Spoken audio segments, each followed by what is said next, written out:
Because some people cannot care about something, but because it makes good money, they're going to keep doing it. Me, if I don't care about it, I'm going to make an excuse not to do it. I'm going to hope I'm sick. I'm going to fake sick. I'm going to do something so you can kick me out of it. I'm going to find an excuse. That's just me if I don't care about it. But like I said, everybody's different because some people can fake the funk. But me, I cannot.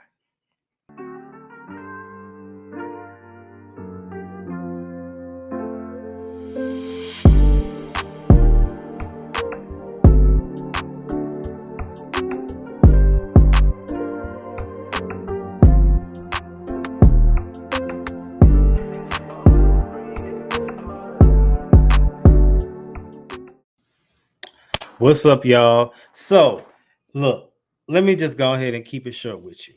Did you know that as of 2024, the United States has a literacy problem? 21% of adults cannot read, and 54% of them have been recorded, and it has been documented read below a 6th grade level. That is a catastrophe. But that's where I step in. Now, I'm not going to teach the grown folks how to read and write. However, PSA, the Ghostwriting Solution, has now a new package. It's called the Literacy Liftoff, and it caters to 9th through 12th graders who struggle with reading, writing, and comprehension.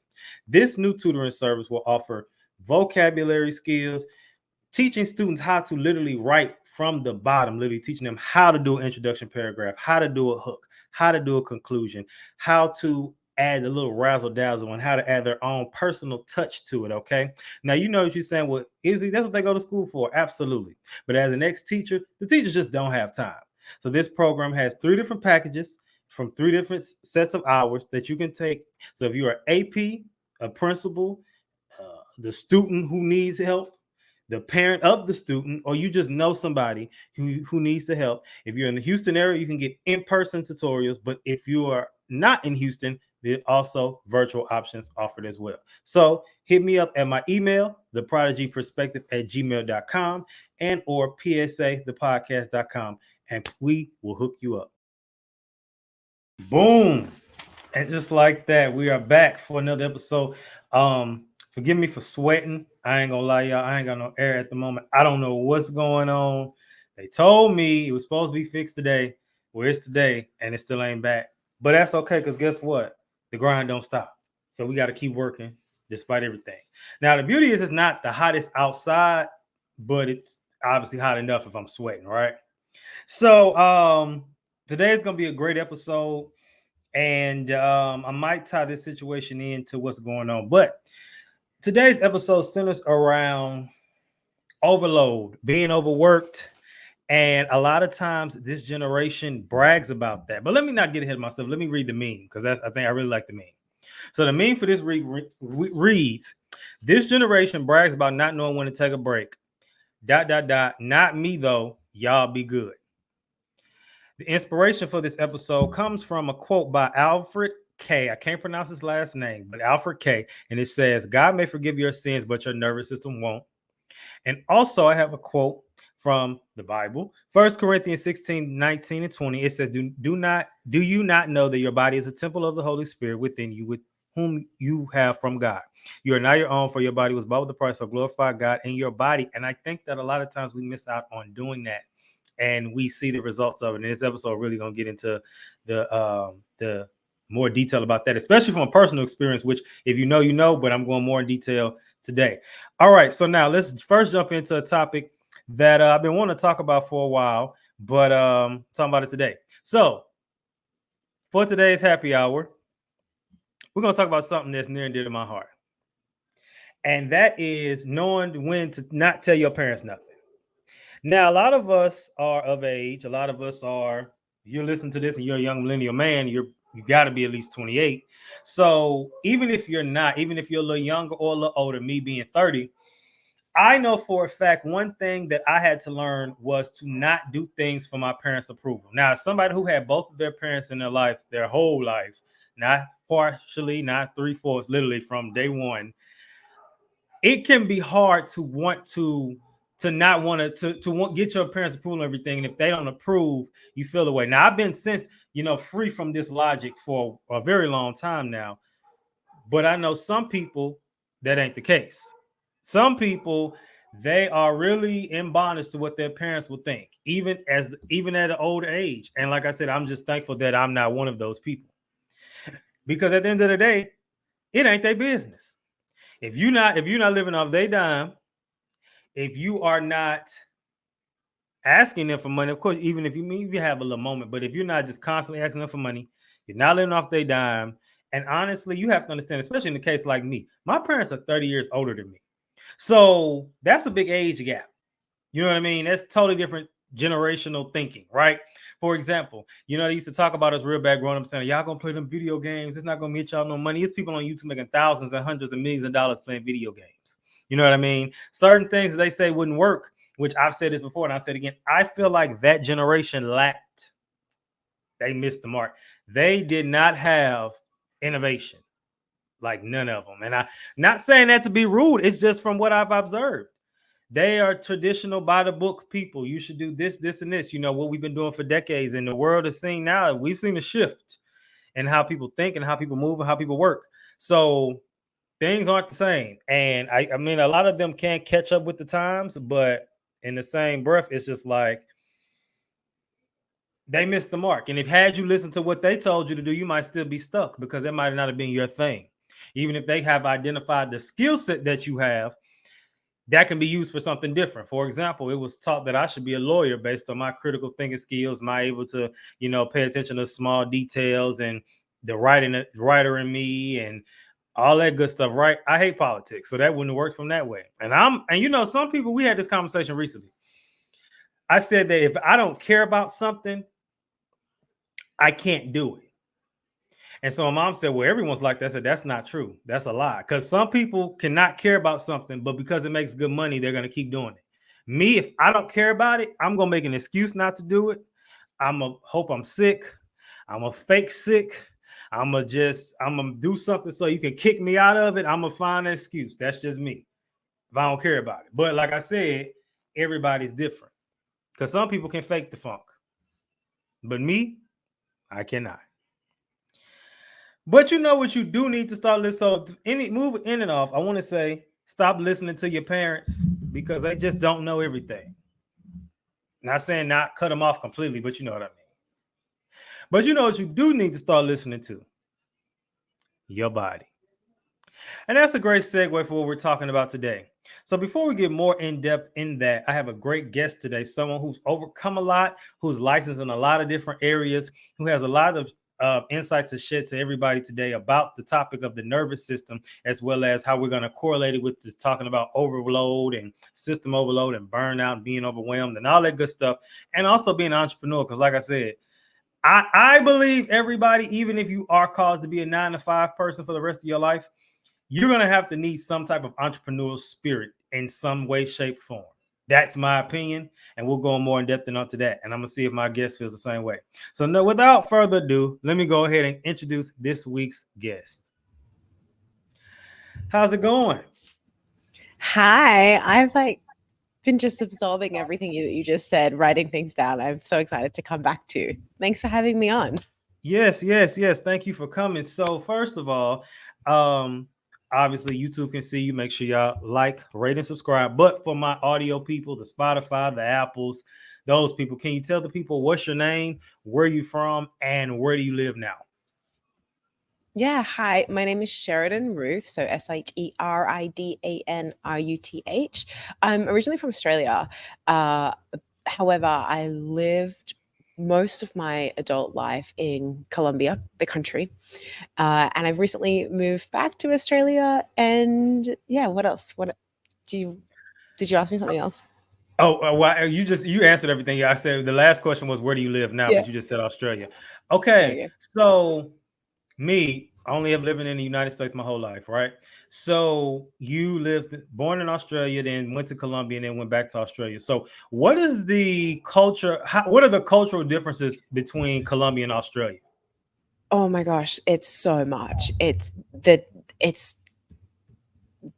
such a vast difference. It's really interesting. I was speaking about this yesterday with a couple of friends, just talking about the system overload and the burnout. And I was looking at some studies, and the US and Australia are the countries that report the highest incidence of burnout. And it's curious because culturally wise, Australians really prioritize work-life balance, and we like to like go out and relax, and weekends are very like you're finished by Friday afternoon and you're back at work on Monday. And Right. we are really strict around that time, and we're very laid back, but we're also so stressed. Everyone in Australia is rushing around and we're so stressed. And it's so curious to me because then, in contrast, you have Colombia, which is this um, rich culture where everything is very a little bit chaotic, but in a really wonderful way. And Yeah. it's this like rich, vibrant, joyful. It's the warmest culture that I've ever been around. Like just the warmth of the people. It's insane. And they're the country with the longest work weeks. Apart Okay. from there's one other country. They've extremely long work weeks. It's very normal to work 12-hour days and then a Saturday. Sundays are for family, and then you go back to work. And It's a lot. the yeah, and then like just the systems there are insane. And so it's interesting because you have this very privileged and sheltered country in Australia. People are stressed out, overload, burnt out, and then you have this other country that has its specific, really systemized struggles. And you would say, wow, that would be really hard. But on the contrary, the richness of the people and the culture and the joy, the happiness is just insane. Yeah. Okay. Okay. Good stuff. Good stuff. So, from what I gathered, now what is the primary language in Colombia? Because obviously Australia is English. It's just different accents. But what is the primary language in Colombia? Spanish. Do you speak Spanish? Yeah, I speak Spanish. Yeah. Okay. Okay. All right. So good. All right. Now, so we talked about what you did, kind of a little bit of your background. So, done my research, and also, you highlighted in your email, I noticed, which I liked how you said, I've never seen an episode about the nervous system. And with my personal experience with the nervous system, my own nervous system, which I'll get into as we get along, I think that's something we miss out on a lot. And our body is always talking to us, even if we're not listening, and we think that's just when it comes to high blood pressure or signs of diabetes or, things like that. But it's also other areas too. So, you talked about a little bit of your background. So can you tell us about your background and your experience with trauma, and how did you get to where you are now? Yeah, I think there are a couple of different, unfortunately, a lot of different avenues that led me to that space. But let's go from the beginning. So, when I was 7 years old, I was diagnosed with an autoimmune hair loss disease, meaning that I completely lost all of my hair. So I'm wearing a wig at the moment. I have fake eyebrows on. I have no hair at all. I lost all of my hair. And you can probably imagine, and I think probably our listeners can imagine, that when you're a kid and something like that happens to you, it can impact you really quite Yeah. intensely. And it did for Right. me. It sent me down like, you know, a path that was not great, of really like a lot of insecurities. And that ended me in a really abusive relationship because of my low self-esteem. Mm, And yeah, and then I came out of that. I found the strength actually through yoga to find the strength to leave that. Unfortunately, he committed suicide a couple of weeks after I left, and oh, it wow. was just big. And I was just plunged into this place of complex PTSD. And I was in a situation where the professionals that I was going to that were supposed to be supporting me, it just wasn't working, and I was desperate. And it was just like, okay, well, what else? What do I do? Uh, and I ended up finding somatic tools, sorry, body based tools. And that led me to use them on myself, then start learning how to guide other people through these tools and this kind of way of understanding the body and really learning how to catch it. And then I built an online business doing that, and I burnt out. because I was so excited and I kept pushing. Right. And, it can be hard. And I just like kept going. And then I lost my voice for a couple of weeks and I got compassion fatigue. And I had to go back to the beginning and like redo it all again and learn how to listen to my body through business. Yeah. And money. And how do I relate to money from my body in a really safe way? And then how do I bring that into the world? Yeah. Okay. A lot there going on, especially with the comment about suicide. And I want to pick on that for a second from the angle of with it being Suicide Awareness Month. So this is a great time for this conversation. And as someone who myself who suffered at one point from suicidal ideation, not anymore, and also having a close friend who committed suicide. When it Mm. happened, I don't want to harp too much on it, but when it happened, was there any note that was left? Was it a, this is why I did it? Or was it just kind of like you just found out and it was just like that was it? I'm happy that we're talking about it. And there is something that I definitely want to make sure we come back to about it from the trauma therapist inside of me. Yes. But details wise, no. That was a well, kind of yes and no. However, it was a situation where he did leave a note that was very cryptic. That was one of those things that only him and I would understand. Do you know? But it wasn't Okay. like the traditional, yeah. Um, yeah. Why do you ask? Well, I just wanted to know because you hear so many people who do like when my friend did it, he didn't leave anything. No one had a clue. Mm, When I do yeah. know that when he was alive, looking back, it was subtle things he would say. But I just kind of overlooked him. Like I do know he kind of made a comment like when he saw a man that was like 80 years old, he was like, "Oh, I don't want to be that old. I'm gonna just say, God, just take me before the end and see me. I'm the opposite. Like I want to be 102, still giving y'all hell. But that's just me. But everyone thinks differently. So it was just interesting to know because you hear some people who did overcome suicidal ideation. They say like, I know one of my homegirls, she made a post one day and was like, I was finishing my suicide note, and then I ended up not doing it. And to this day, she's actually like 3 or 4 years out from having those thoughts. So I was just Yeah. curious more so. And then we see people, I Yeah, don't know and if that's you, actually a good point. What because my ex had the same I had the same experience. He would make those types of comments and you don't really take them seriously. You're like, oh, well, that's like a funny thing to say. But it's actually a really good point that, if there is somebody in your life, the people who are listening, if there is somebody in your life who are making those comments, it is worth just checking in. yeah. Definitely, definitely. So now we talked a little bit about your trauma. So you went from your journey from trauma to building a sustainable business, which I have to let you know that is incredibly inspiring. So congrats to you for that. Um, can you share now how your own mental health challenges and experiences with trauma, from the little bit that you told me, led you to focus on your nervous system regulation? Because most people wouldn't think to do that. Honestly, I don't think I had a choice. Okay. It Okay. was one of those situations where it was like nothing else was working because I don't know if anyone else has noticed. I don't think I had a choice. And also, I have a very analytical mind, kind of like you, where it's like, okay, cool. If this is the problem and this is the things that I've tried, and like what is the understanding of that? So I did a lot of research around mental health. I've always been very curious. I have a background in yoga therapy and I knew and I understood that your nervous system makes up the entire way that you experience the world.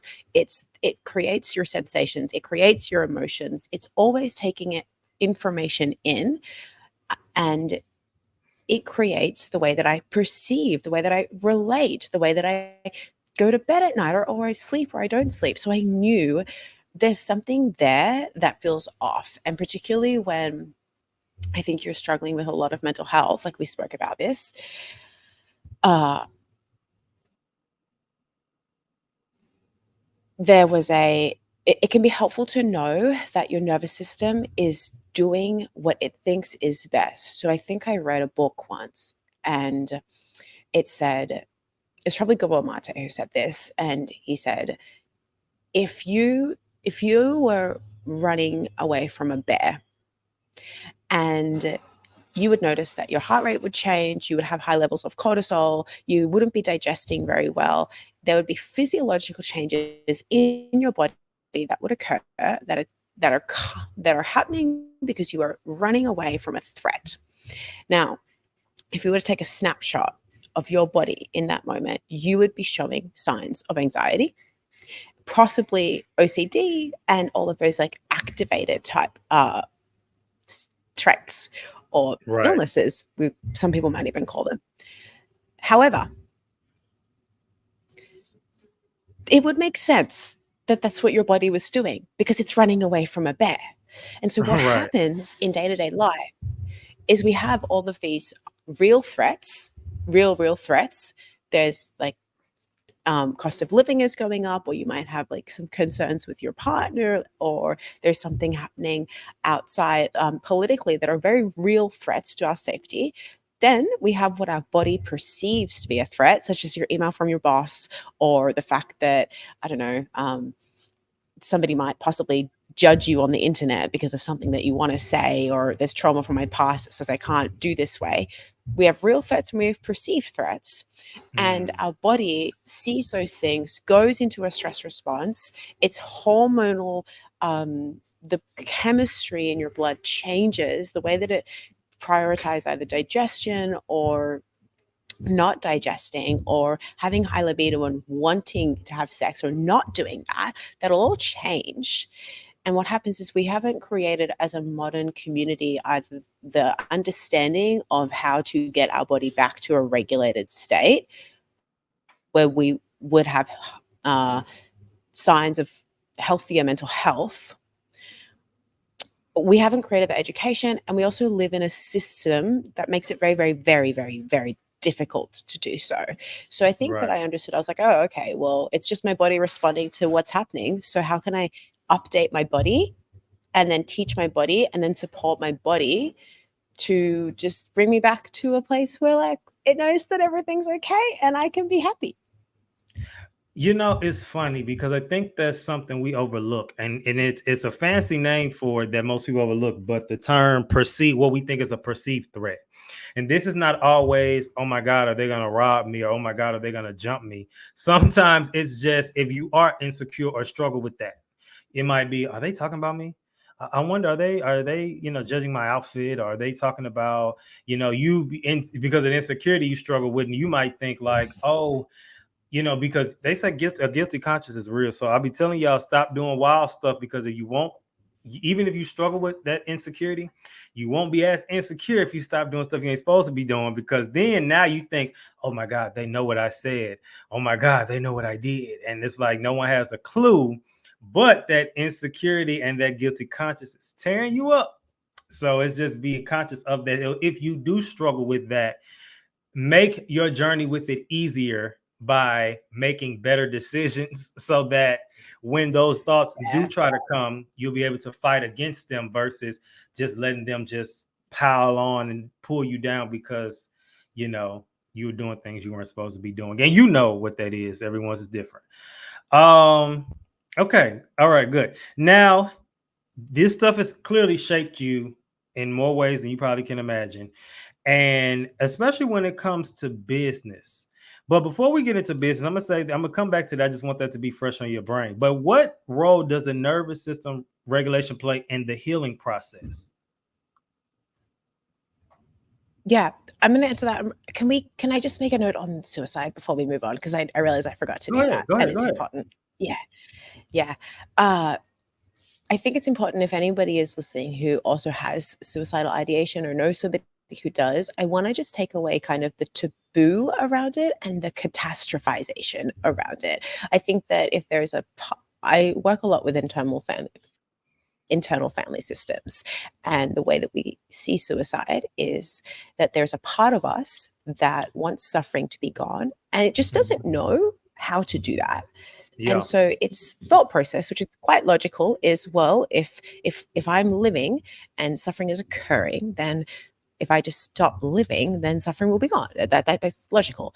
And a lot of the time it occurs because that part of us isn't aware that there are other ways to alleviate that pain that it is experiencing, or that it doesn't have to hold on to that pain that it's experiencing.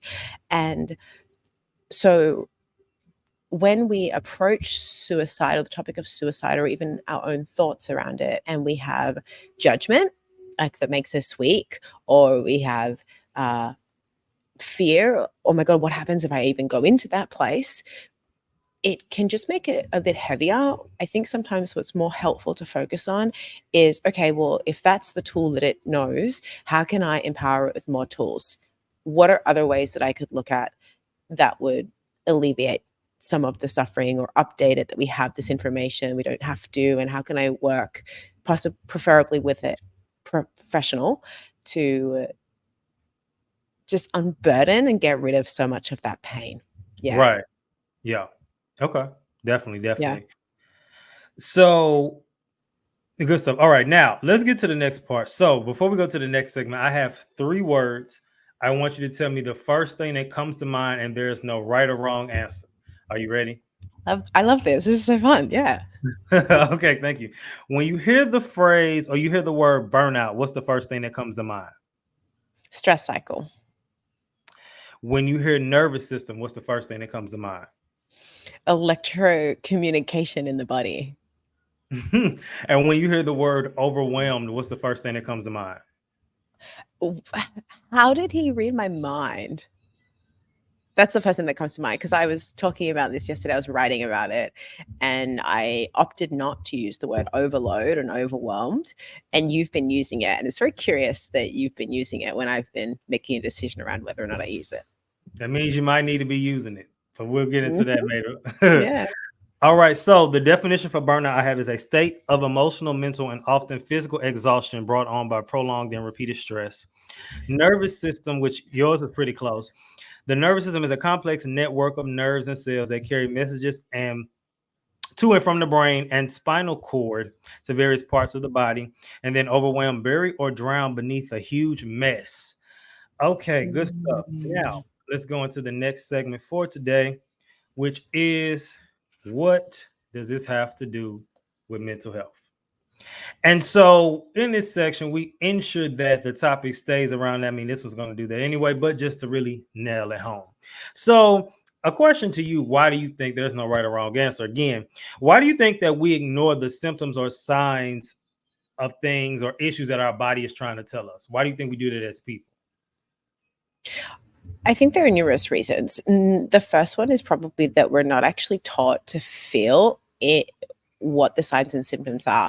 We're told that they're normal parts of existing, and we're encouraged in many ways to ignore how we feel about things. Like, I think you said something earlier, which I noted down, which it was that you just cannot do something unless you are excited about it.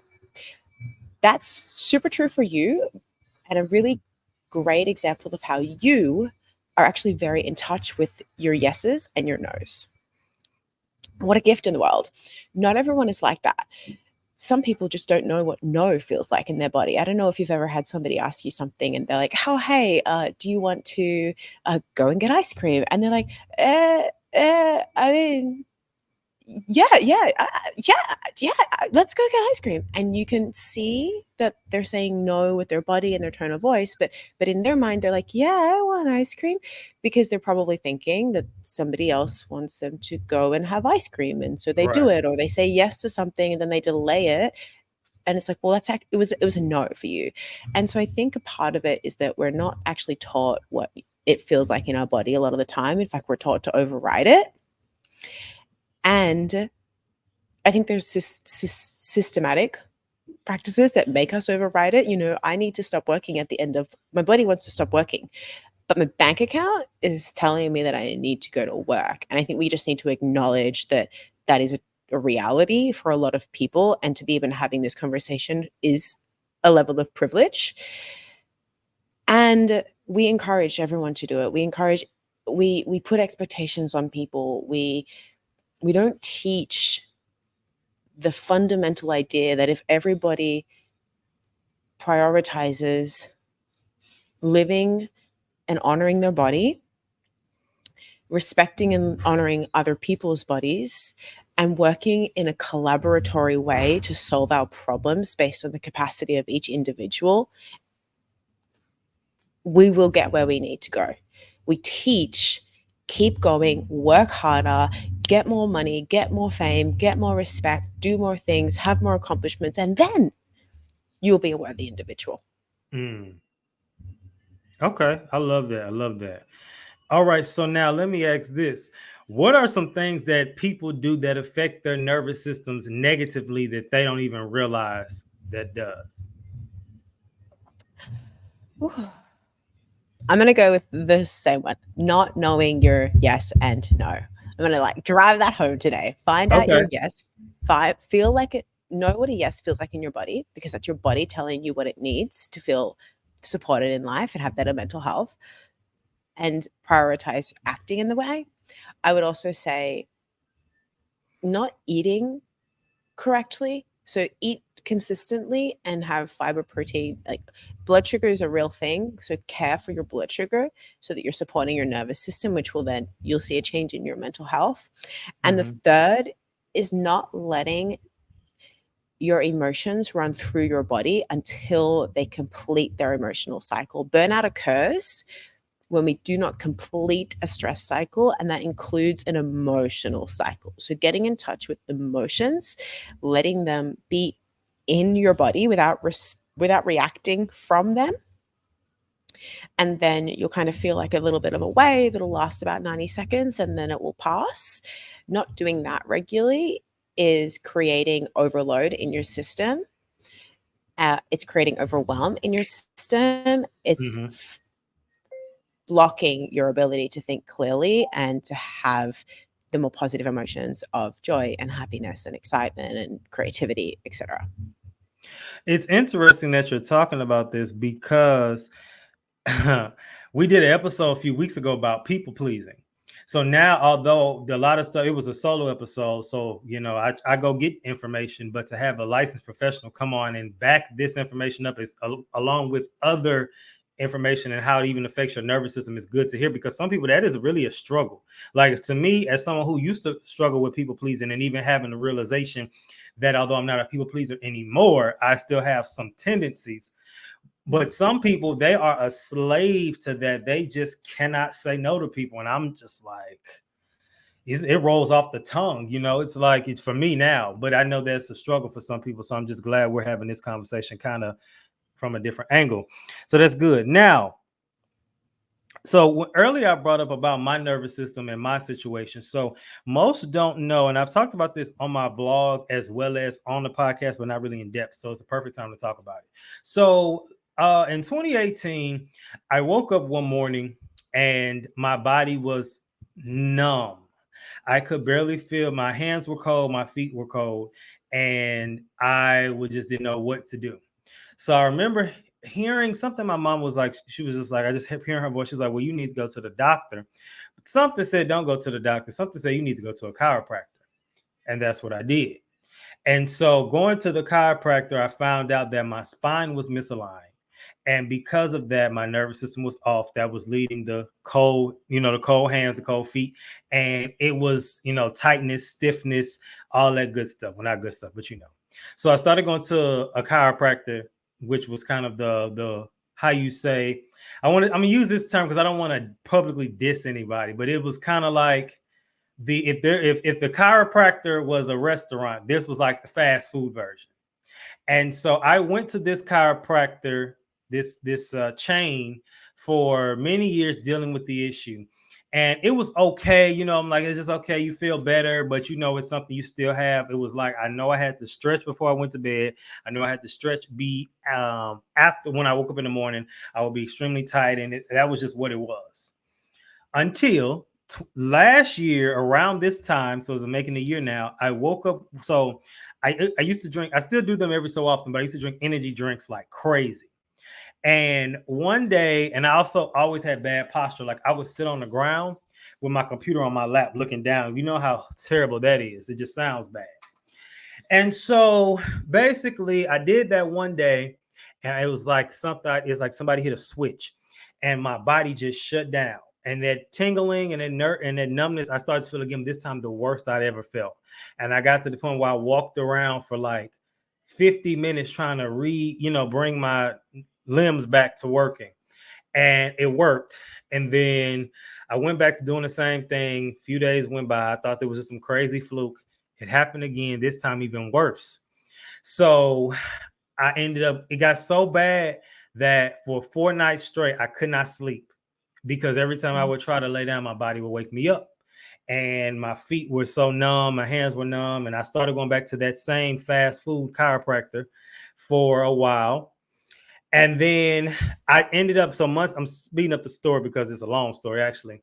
Long story short, speeding it up, I ended up dealing with this for a few months. And then something hit me like, you can't live like this forever. So I actually went on a fast. I felt like God led me on a fast. And I went on a fast and I got the revelation, you need to get an x-ray because the fast food place never did an x-ray. So I found this place, it's chiropractic care, and it's a self-owned, like it's not a chain, it's like one of one. And they did an x-ray and they found out that I had 5 suffocations in my spine. And I started going to him. He gave me this thing called the dental roll, the help that I lay on every day to like bring my spine back in alignment, as well as the chiropractic care.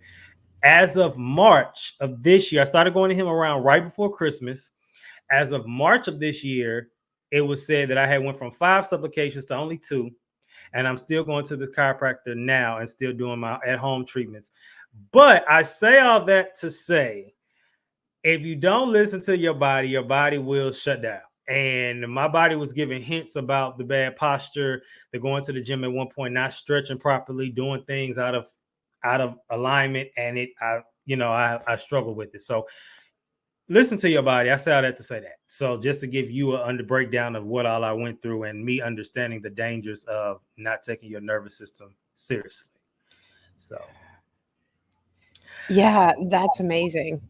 thank you, thank you, thank you. So now how does this relate to mental health? So the first one says that when it comes to your nervous system, it says regulate stress and anxiety levels. So the nervous system regulation helps individuals shift from a state of heightened stress, fight or flight, as mentioned earlier, to a calm state, rest and digest, which significantly reduces anxiety and chronic stress. According to the Harvard Health Publishing, techniques like mindfulness can regulate the nervous system directly to calm both the mind and the body, making stress management more effective and preventing the escalation of anxiety disorders. The second one says reduces the impact of trauma on mental health. So trauma dysregulates the nervous system, keeping individuals stuck in states of hyperarousal or emotional numbness. The National Institute of Mental Health explains that by using the nervous system regulation techniques, individuals can process trauma more effectively, allowing their bodies to safely release stored tension. This helps prevent long-term mental health disorders such as PTSD or depression, making trauma recovery more sustainable and improves mental well-being. So now, after hearing all that, and we have 2 more, but just kind of want to give it a little break with the stuff, with the information. Hearing all that and hearing my story and everything, why do you think that well, I can answer. I could say that why would people think that the nervous system is overlooked? I would say because people are just ignorant, and ignorant, not stupid. They just don't know. Mhm. But what are your ways of making the nervous system, the conversation about around the nervous system, more popular and more easy to digest? That's a good question, and I think I'm still figuring it out. Okay, uh, that's fine. the the way that has been really helpful for me at the moment is getting using studies. And it's been really beautiful to see that now we have more studies coming out. I think that the way that I've seen it, is kind of divided into people who just kind of get it. Like they're just like, oh yeah, that makes sense. The safer I feel, the better I feel. I feel really good after going for a run, and like I feel it. I feel it. And then there's the people who really need their analytical and logical mind to get on board and tell them why it's more important to listen and prioritize feeling safe. What we're talking about is, do you feel safe enough? Do you Right. feel relatively safe? And a lot of the times you don't actually know that you don't feel safe because you've always felt that way. And you always thought that, for example, it's education around, relationships don't have to be emotional turmoil. And work doesn't have to be really, really hard. And you can be creative and you can feel purposeful and you can have those things. So I think it's helpful to get the studies out, the ones that we have access to that have been done, especially in the last few years since COVID, and also to begin to model that things can actually just be so much better, and talk about when they can be better, and have the courage to be like, yeah, no, like things are just pretty calm and things are good, and not idealize being busy. We idolize being busy, like you said. And we get to be these role models to the rest of the world of like, yeah, no, I'm saying no, because like that just doesn't make me feel good. Definitely, definitely. Okay, so now the next 2 points of how this relates to mental health, it talks about the improvement of sleep quality and cognitive function. Chronic stress and nervous system dysregulation often lead to insomnia and brain fog. The Sleep Foundation points out that regulating the nervous system before bed improves sleep quality by calming the body stress response. Better sleep that then enhances cognitive function and mental clarity, which are essential for maintaining overall mental health and well-being. And also, I just want to throw in real quick, a lot of times people get caught up in the hype of, oh, I'll sleep when I'm dead. We talked about that a few weeks ago. And oh, I'll get rest then. And oh, but you don't realize, even if you are a super creative person, and even if you are getting a lot done, we underestimate the dangers of brain fog. And you could be working at a 7 or a 6, and you could be on 1,000 and not even realize it, because you've been operating at 6 or a 7, because we got so comfortable in that, when you could be doing so much better, but you don't get your sleep. So keep that in mind. And then of course, the fourth one, prevents emotional burnout and fatigue. It says that emotional burnout and fatigue are common in individuals who face constant pressure or high emotional demands. The American Psychological Association notes that nervous system regulation is key in managing emotional stress before it leads to burnout. It then says this allows individuals to sustain emotional resilience, avoiding overwhelming emotional fatigue, and supporting long-term mental health stability. So, okay, so now my next question to you, it says that you mentioned that many mental health challenges are actually healthy nervous system responses to life stressors. Can you explain how understanding this concept can empower people to approach their mental health a little differently? Yeah. A lot of mental health, I don't know if you've ever felt this way. It's like we think that because I have anxiety, it's something that I have to fix. Oh, there's something wrong with me. And it like reinforces this idea of like, I'm operating incorrectly in this world, which then makes me feel really shitty about myself. Or I Mhm. try to like fix myself or perfect myself or make sure that I don't have these down days. And you can't do that because you're a human being. And then I feel really shitty about myself. And we end up in this downward spiral. When we approach the fact and we just say, what if everything is happening for a really good reason? Now we have space. And so, if we all assume right now, everything that you've ever thought has happened for a really, really good reason, your body gave you that thought because it felt like that was the thought, or that was the anxiety, or that was the depression, or that was the lethargic experience, or that was the brain fog. It thought that that was exactly what you needed to have the best life. Okay, if we adopt that position, then now it's just, okay, well, how do I just teach my body otherwise? And sometimes it's Right. literally just like coming and looking at your body and like going inside, closing your eyes and just saying to yourself, wait a second, everything's okay. Or sometimes it's using a different tool that I have, which is called orienting. And like we can literally do it right now. And I recommend everyone to do it. I want you to look up and I want you to lift your chin so that the back of your neck like creases. And I want you to look up at all of the 8 different corners of your room and just look up and around and find something in your room that you haven't seen before in a while, or like find like a corner that needs to be clean. And what we're doing is you're looking in your surroundings and you're moving the part of your neck where the vagus nerve is, and you're just telling your body, oh, no, no, no, no, no, there's no threats, we're fine. Because cognitively we can know something, but until that information is communicated to the body, we're still going to have the anxiety, the depression, the PTSD. But when I can come back and I can say, how can I make it my life goal to teach my body that it is safe, so that when it communicates to me that it's not, I know exactly how to listen and how to take it seriously, because it might actually be right. you're going to walk through life feeling so much more empowered, have so much more energy to go and do some really cool stuff. Yeah, definitely. I definitely can see that. I definitely can see that. All right, now let's get a little even more spicy. Episode's been great thus far, but we gotta get it. We gotta turn it up a notch. So let's go to the next segment, which is I challenge that. And in this segment, we gotta challenge some things. So we talked a lot about the nervous system. We briefly talked about your entrepreneur journey, though. So we need to get more in that. So, how do you feel that being an entrepreneur?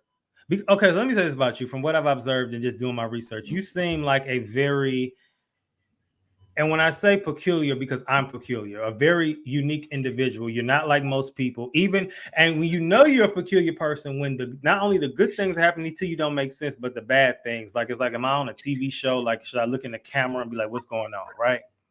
So Yes. you're an entrepreneur. How do you feel that being an entrepreneur challenges the status quo? Ooh, that's okay. I don't think it does Okay. because yes and no. I agree with you. I think every single person is entrepreneurial. Entrepreneurial is just how can I utilize my environment to benefit myself and my community? And usually, how can I receive some type of payment for that? What do people need? Can I help them? And how can I make sure I get paid in some way for that? We've been doing this. Our entire the humanity has done this forever. And so it challenges the status quo in that the way that we get our safety now is usually through salaries. Mm, Not necessarily the safest thing in the world because it sacrifices a lot of our health. Some people have to sacrifice their values. Some people are made redundant, and the thing that they were working for decades is just not achieved. And so it challenges the status quo in that it makes you really look at, well, what is safety? It is not necessarily created from an institution outside of me that pays me a salary. It's not even necessarily in money. It actually lays within me and my resilience and my creativity and my ability to listen to myself and my ability to connect with other people. It's all inside of me, not somebody else. So it challenges the status quo in that. But I think that it helps us return to our humanity and the reality of who we are and the way that we have been for many, many centuries. so, okay, good stuff. So let me ask you this question. I'm sure it'll be a short answer. I think we kind of already answered it though, but why do you think that everybody may need to be an entrepreneur in some capacity? Because it's the way that you will embrace your truest gifts that you were given, that only you were given, that only God gave to you. Yeah, I agree. I agree. Because, like I said, there are people who are going to be 9 to 5s for the rest of their life, and there's nothing wrong with that. Some people, like myself, we don't always do the best with jobs because we are very thin line. Like I'm like, well, you don't necessarily say that. Or, it was a joke made on my friend, and I live by this theory where it says if I have a job, I said either I'm there every day or I'm on time, but you won't have both. So if I'm there every day, okay, I'm gonna be late. If I'm on time every day, that means I'm not there every day. So it's one or the other. It can't be both. So, and most salary jobs don't allow that. Now, of course, in this day and age, there are a lot of hybrid jobs. It seems like they're gatekeeping because everyone gets them, and then they just, they stuck in those jobs. They go to the gym for 3 hours, come back home and do a little work and go take a nap.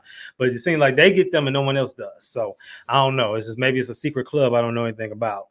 Now, let's talk about this. So we talked about that. Now you help entrepreneurs, correct? Yes.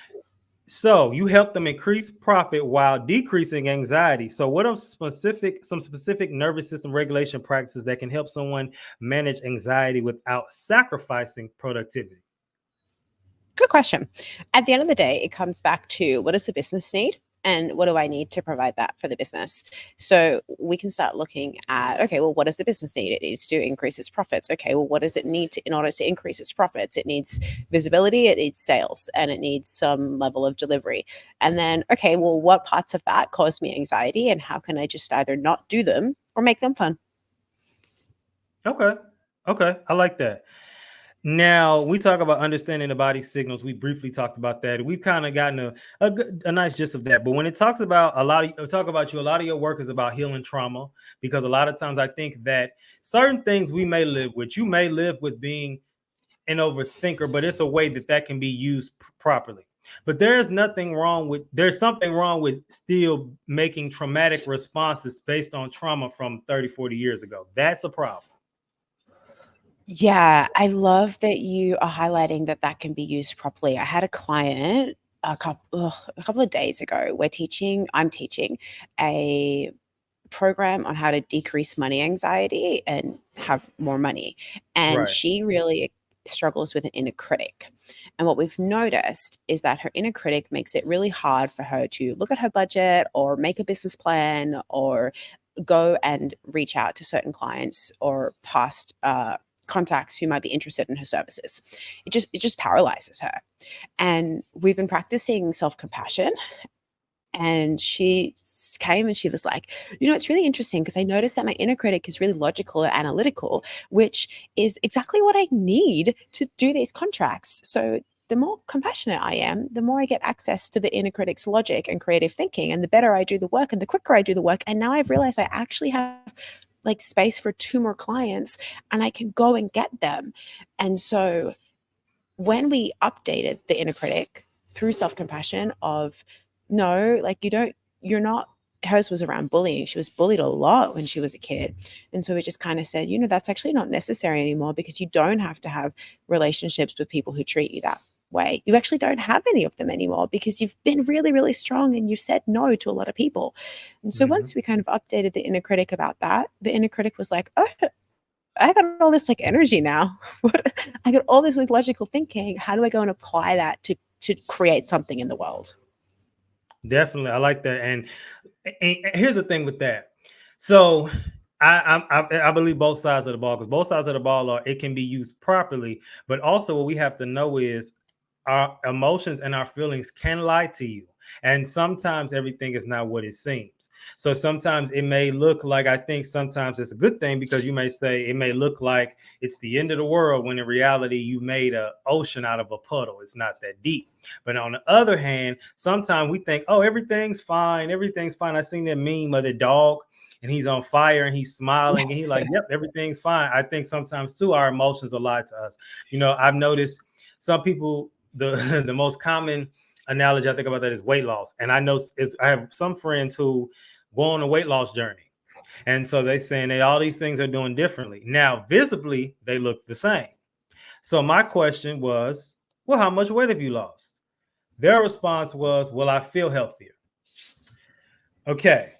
As someone who has lost 60 pounds, and just admitting your feelings can lie to you, is it that you're not getting the weight loss results that you want? So you're just okay with quote unquote feeling healthier? Because there are times that I've felt healthy when eating before actually learning about proteins, learning about healthy fats, learning about calories, all the good stuff, where I felt one way, like, oh, I feel great. And you gain 10 pounds and your pants are snug and you're like, but I feel great. And it's like, no, your feelings lied to you. But then on the other hand, there are people with the same analogy who might look in the mirror and they think they are 100 pounds, or not 100, they think they've gained 100 pounds, and they go to try on that shirt that they try on and it's too big. And they're like, oh, well, I felt like I was just so fat. Or they try on those pants, and now these pants they bought, they couldn't fit with the intent of buying them so that they could fit them. Now they fit. Now they're like, oh. So I think we just have to, which I believe you do a great job of in this conversation. That was great too, with understanding that our emotions can lie to us and really checking that out and seeing where is that thought coming from. So Yeah. And also, I think developing your own way of understanding the way that your body communicates to you. And so we mhm. can only do this through a sustained intentional practice of saying, okay, well, what am I aware of? Sensations, emotions, and thoughts. I'm having thoughts, I'm having sensations. This type of sensation is like, it's like this, it's kind of like a pulling forward, or it's like a lifting up, or this one is kind of like it's pulling me like down to the ground. It's like in my belly or to my chest. Oh, and it kind of feels like the emotion of that. And I have tools that I teach my clients how to do this, and I don't think you can really skip it, if I'm honest. And of like, however you get it done, you got to do it, because you need to learn about what emotions feel like in your body, and then experiment with acting from that place, or seeing that things out. Like, you would know the difference because you've been on that journey now. Hopefully you would know the difference between, I'm feeling really healthy and my body feels strong and light and lean, and I can expect that when I go and put those pants on, there will be a difference. Or I can expect that when I next check my blood pressure, that the test will be better than last time. And there's you can only access that through practices of introspection and feeling. So stretching, yoga, walking, tai chi, martial arts will help you, mindfulness, meditation. You cannot skip that, because your emotions will give you 1,000 different messages that, as you mature, and if you want to have a happier life, it behooves you to learn which ones to listen to and which ones to be like, cute, love that for you. Definitely, definitely.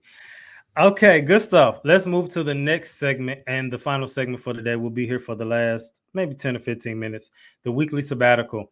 And this is a time where we kind of just reflect on some things.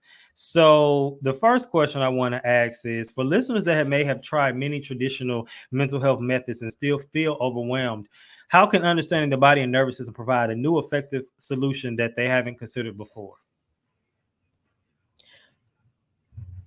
Understand this. Understand that curiosity curiosity and compassion are two emotional qualities that immediately regulate the nervous system, and they provide your specific pathway to understanding what you need next. Mhm.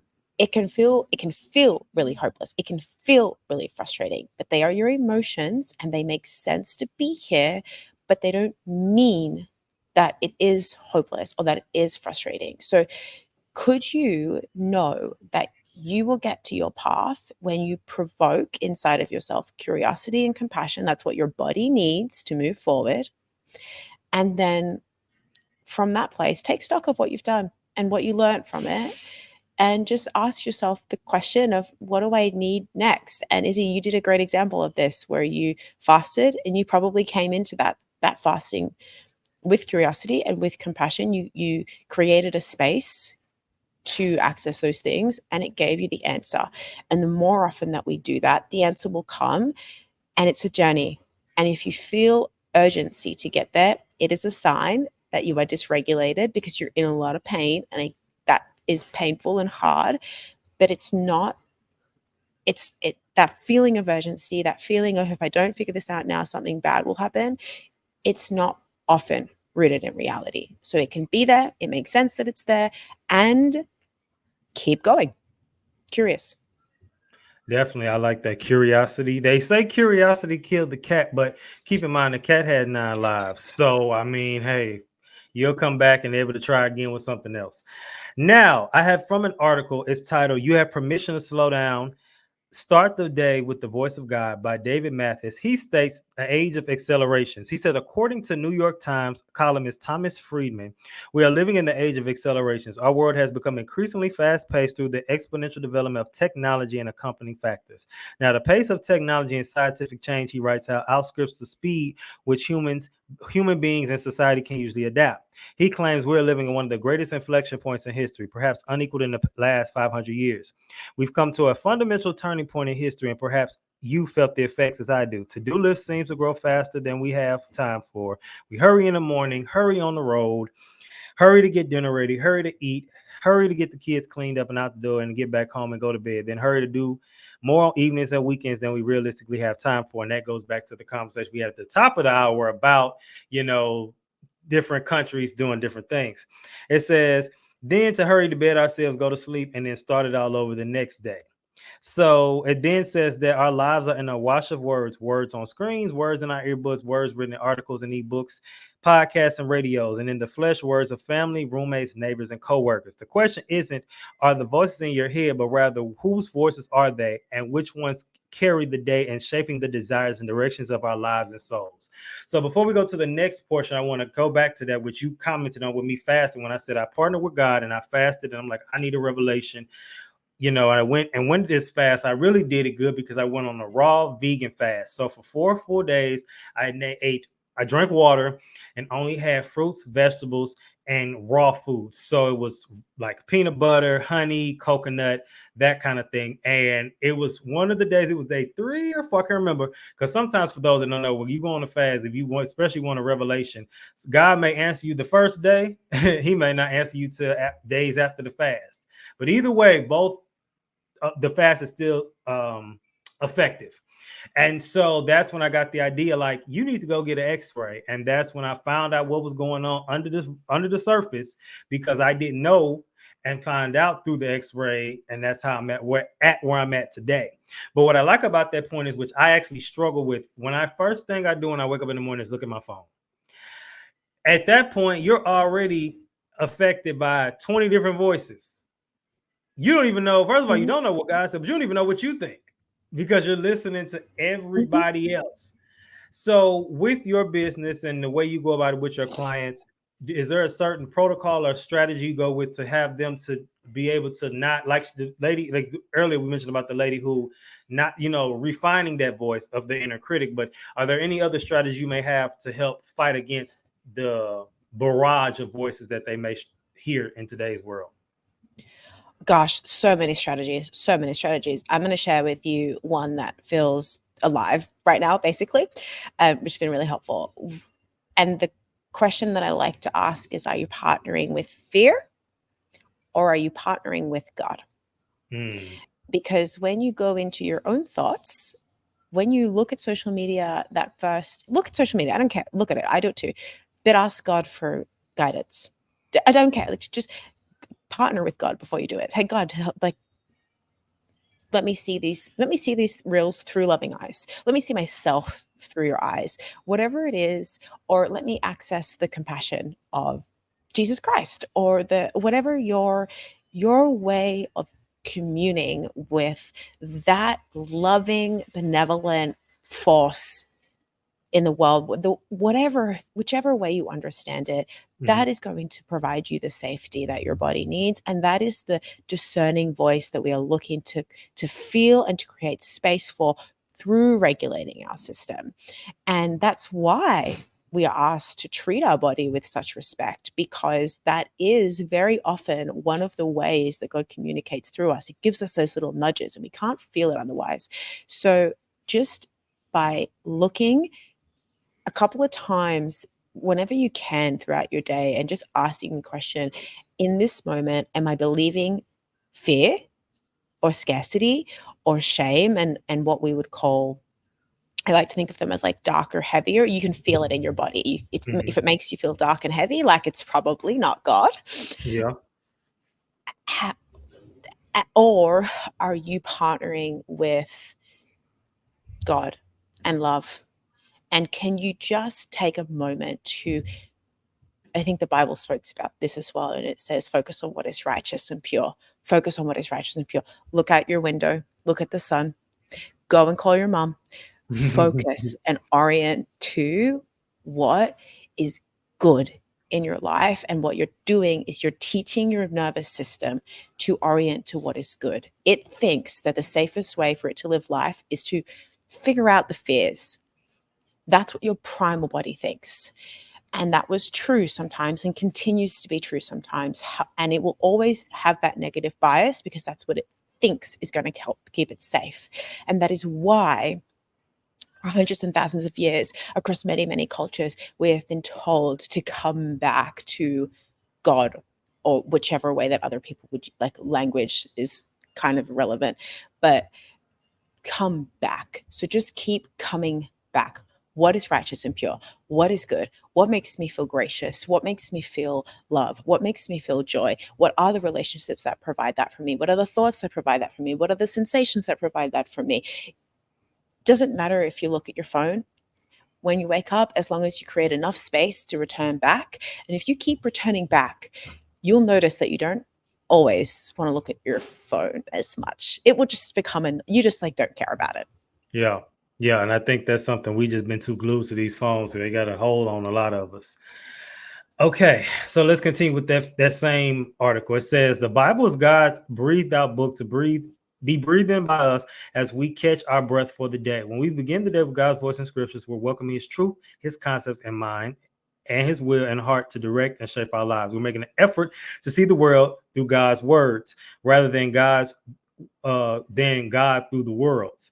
Apart from receiving God's words in sufficient quantity with due priority, we will inevitably follow the course of the world, which is Ephesians 2:2, and be conformed to the world, according to Romans 12:2.